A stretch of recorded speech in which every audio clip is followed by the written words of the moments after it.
quebrando o teto do posto, saindo. E aí, você já se imaginou o que fazer nessas situações?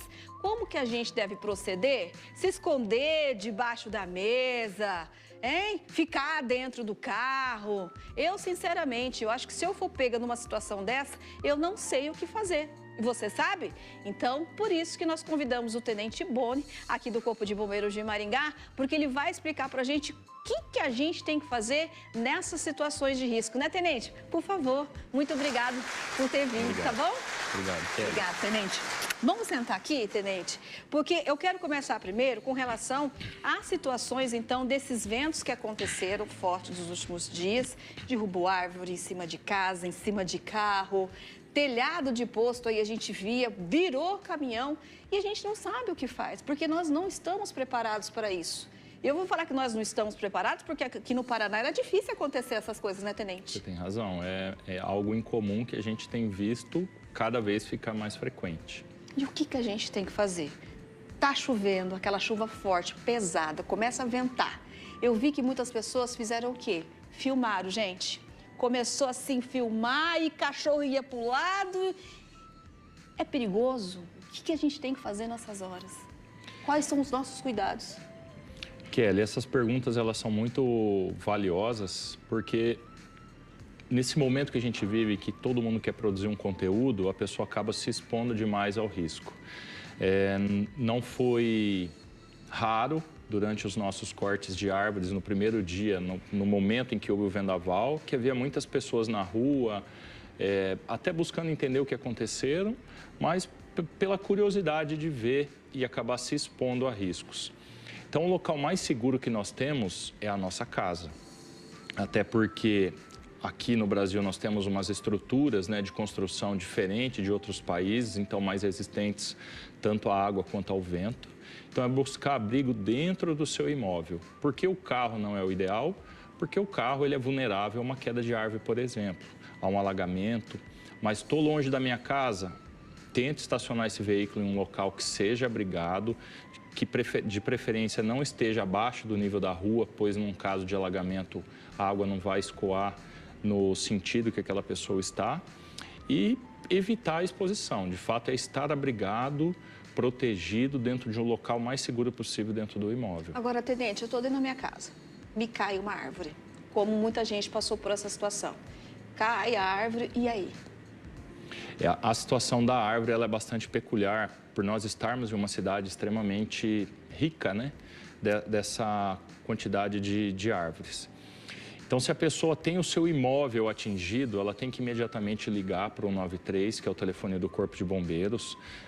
O ideal é que nesse cenário, mecanismos de favorecer o acesso à linha de emergência em cenários em que a vida humana não esteja em risco, mas a pessoa consiga passar a demanda dela adiante. Por quê?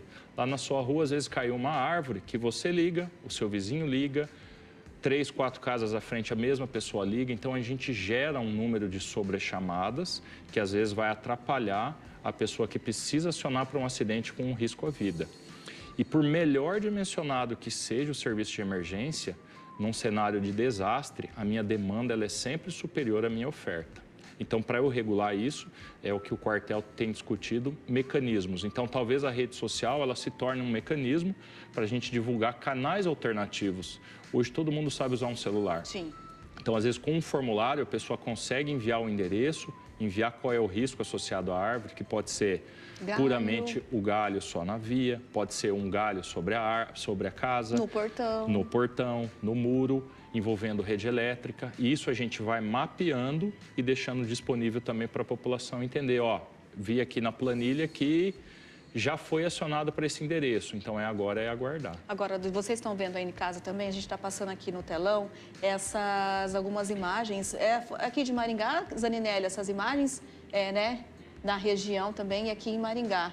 Esse caso aí, muita gente, o que fez? Doutor, o Tenente acabou de falar que você tem uma demanda muito grande para pessoas, né, para o pessoal que é pouco. E aí o que acontece? A própria pessoa vai cortar a árvore, Sim. vai subir em cima da casa, vai tentar limpar o galho. E aí acaba se colocando em risco também. O que a gente tem que, aos poucos, com o apoio da imprensa, divulgar para a população é criar uma mentalidade de segurança. Então, dizer para as pessoas não subirem nos telhados para cobrir a sua casa e evitar perder mais móveis do que elas já perderam, seria uma utopia. Então, é orientar a pessoa a analisar os riscos. O telhado está molhado, meu telhado é de barro ou é de fibrocimento? Tá escorregadio, não tá? Consigo amarrar uma corda para criar uma segurança?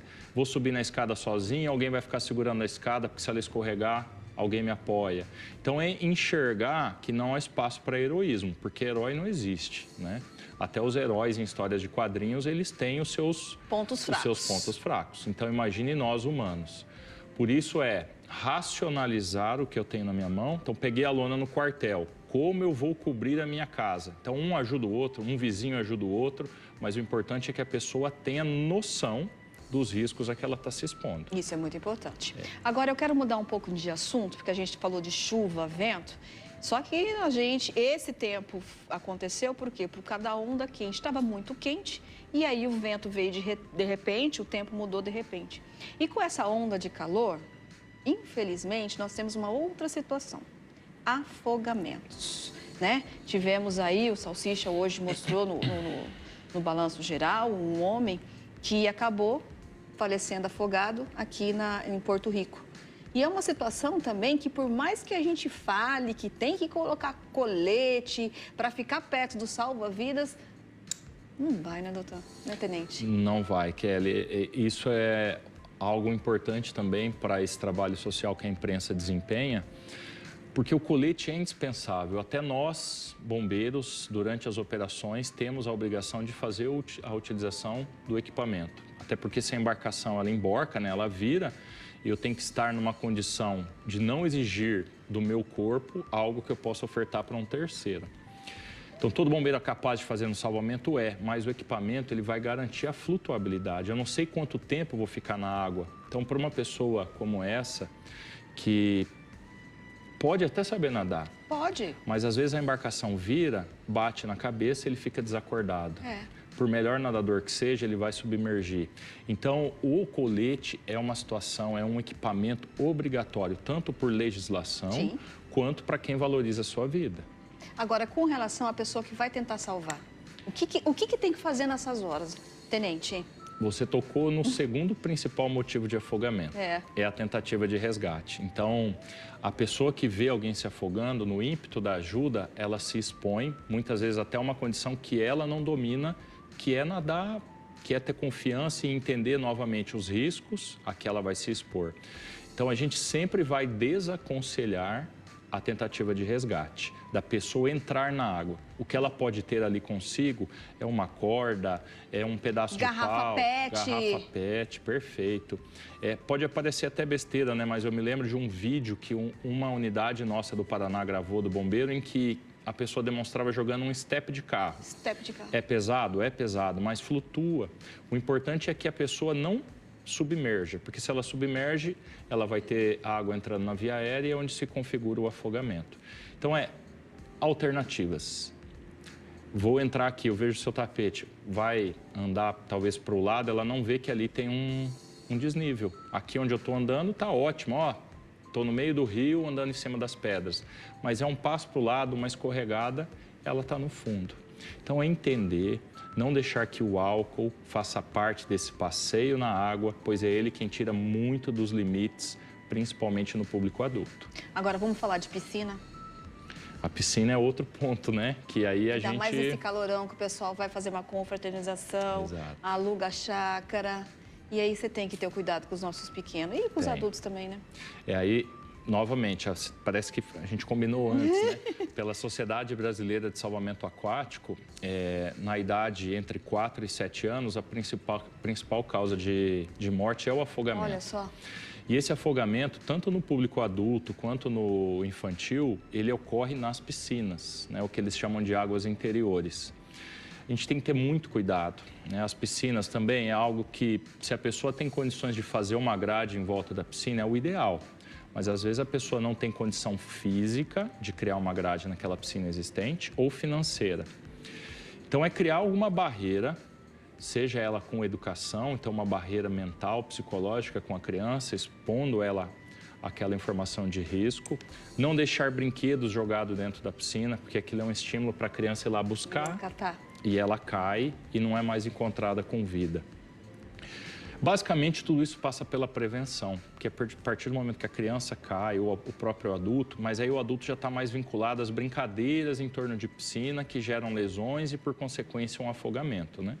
O principal público de afogamento em piscina realmente são crianças, que a gente trata principalmente com educação e com supervisão. A distância máxima de uma criança para um adulto é um braço.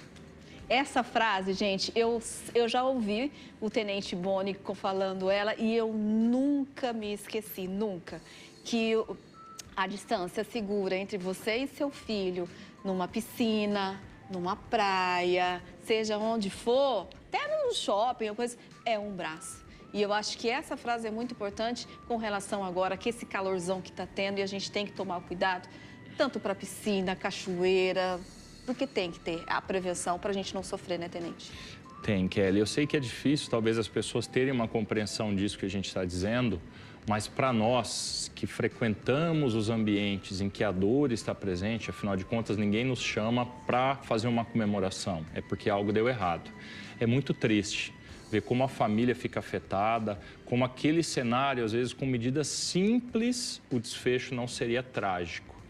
Então, esse papel de divulgação é muito importante. Quanto mais pessoas forem expostas na maior quantidade possível, a gente consegue, aos poucos, ir revertendo esse cenário triste. Agora, Tenente, vou colocar aqui o nosso programa à disposição, que quando vocês tiverem esse outro canal aí para melhorar a questão dos telefones e tal, para a gente passar para o nosso público, o senhor pode ficar à vontade, para a gente estar sempre comunicando e levando essa informação para todo mundo. Kelly, eu agradeço, porque realmente a gente está em fase de testes internamente para definir qual é o melhor caminho. Fato é que nós não podemos continuar